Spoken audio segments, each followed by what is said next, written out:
What if the truth in cinema was never in the dialogue, nor in the explosions, but buried inside the frames that studios tried to overwrite? At the turn of a new millennium, action films became louder, brighter, faster. Yet somewhere beneath the noise, a different story was glitching through. Contracts disguised as scripts, marketing dressed up as storytelling, cultures colliding under fluorescent green filters and wire-fu shadows. 5 films were mocked, mishandled, written off as failures or throwaways. But if you listen past the gunfire and slow-motion glass, they confess something raw about control, image, and the cost of spectacle.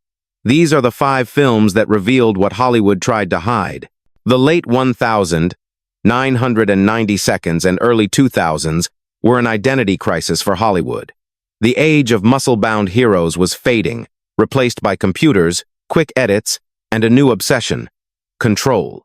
Filmmakers no longer directed reality, they designed it. Action became something cleaner, flashier, and safer, but also emptier. What once relied on sweat, dust, and broken bones was now replaced by aftershocks made of pixels. In that fragile window between old-school stunts and digital spectacle, several films emerged too strange to fit the new mold, too sincere to be ironic, too chaotic to be tidy.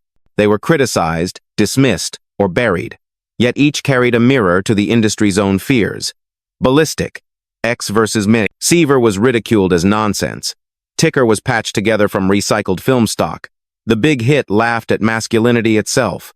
Romeo Must Die was edited into cultural neutrality, and Shadow Warriors fought to stay relevant in a world that had already forgotten its soldiers. Each of them tried to bridge a vanishing world, the age when action meant something human. But the studios edited the truth out, leaving only the noise. Let's rewind to the 5 films that blurred the line between spectacle and silence. Film 1, Ballistic Ecks vs. Sever 2002. It was marketed as a showdown between 2 forces of destruction, Antonio Banderas versus Lucy Liu. But the real battle wasn't between Ecks and Sever. It was between vision and interference, creation and control.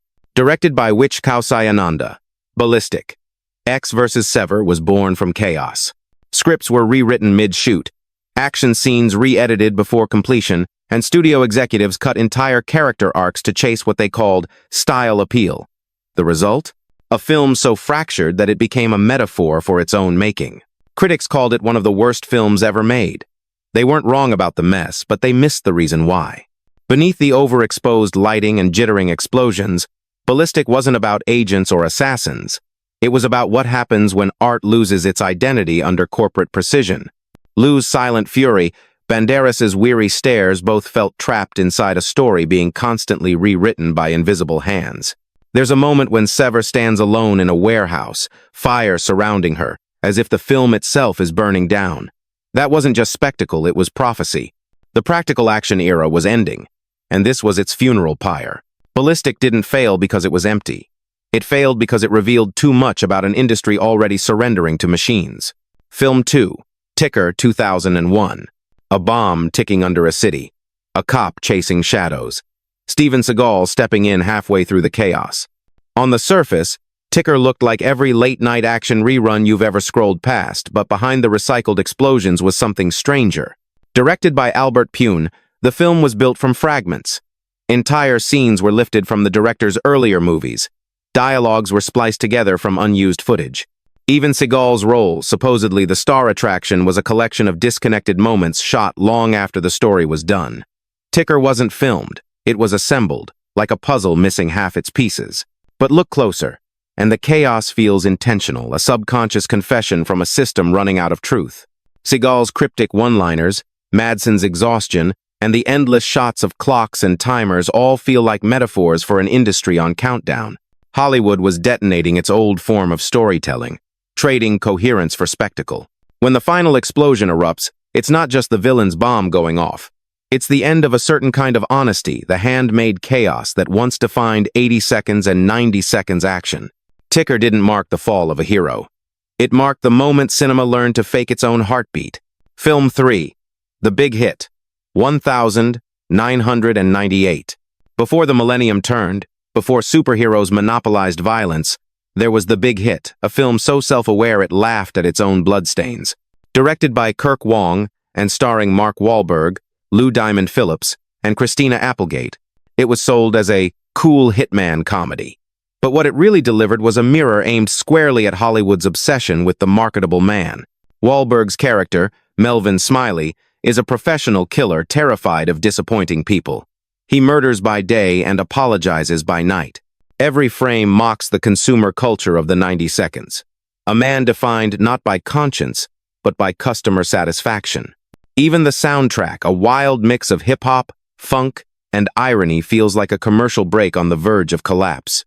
Critics dismissed it as flashy, immature, or confused. But the big hit knew exactly what it was doing. It took the tropes of the action genre, the stoic assassin, the over-the-top gunfight, the glamorous destruction, and twisted them into satire. The joke wasn't on the audience. It was on the studios that believed they could brand masculinity like a soda can. In the final moments, Melvin watches his world literally explode around him, smiling, exhausted, still polite.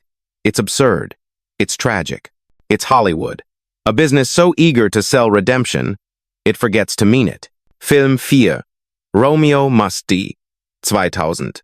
On paper, it was supposed to unite two worlds. East and West.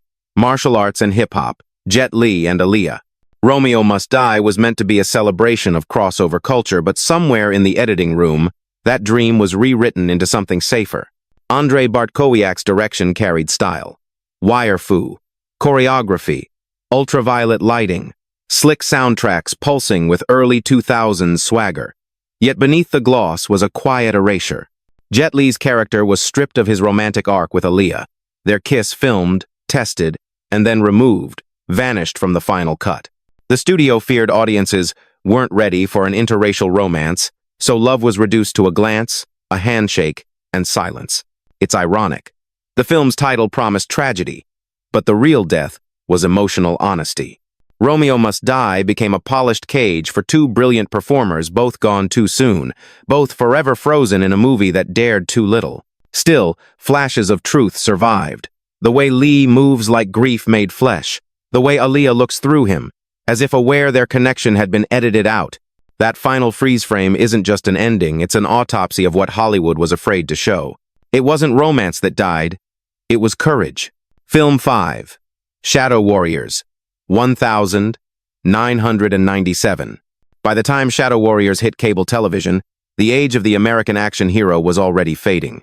Chuck Norris, once the symbol of unbreakable masculinity, now stood between two eras, one that worshipped physical grit and one that worshipped digital control. The series, co-starring his son Mike Norris and Daniel Bernhardt, was meant to revive old-school patriotism, but what it really captured was the quiet mourning of an identity America no longer recognized. In Shadow Warriors, Norris leads a private military team, mercenaries without medals, ghosts of wars the public had forgotten. Every explosion feels smaller, every victory emptier. The production itself was modest, shot for television, yet its tone is steeped in loss. The dialogue speaks of loyalty and justice, but behind the explosions lies a yearning for relevance. There's a haunting shot where Norris, framed by desert sunlight, looks at the horizon as if searching for the country he used to defend. That image, unspoken and brief, says more than the dialogue ever could. It's not just about the mission. It's about a man realizing the world moved on without him. Shadow Warriors was marketed as simple action entertainment. Instead, it became an elegy not for the hero who dies, but for the kind who's no longer needed. Bonus fact: The One, 2001.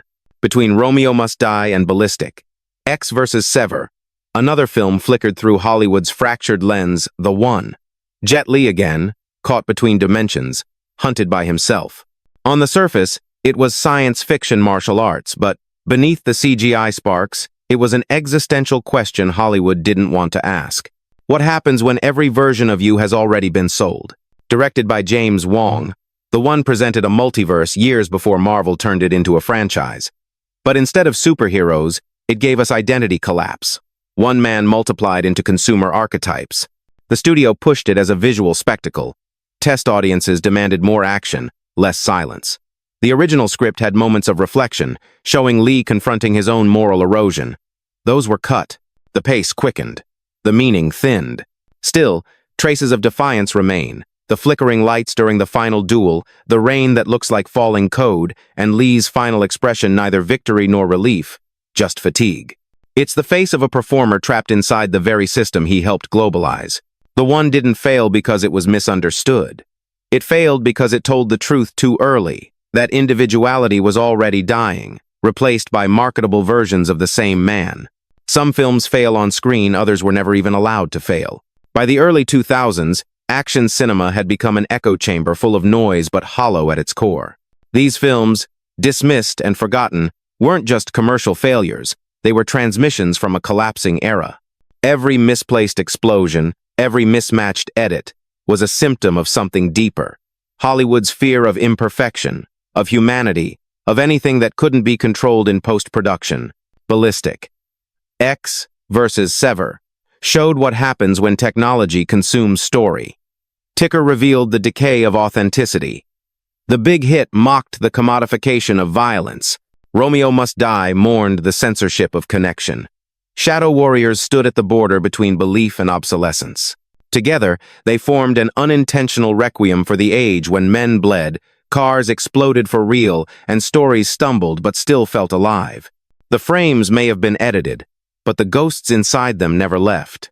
Because cinema, like truth, doesn't disappear when buried. It flickers in half-lit warehouses, in the faces of forgotten actors, in the cuts that were never meant to be seen. Between reel and reel, the light still trembles.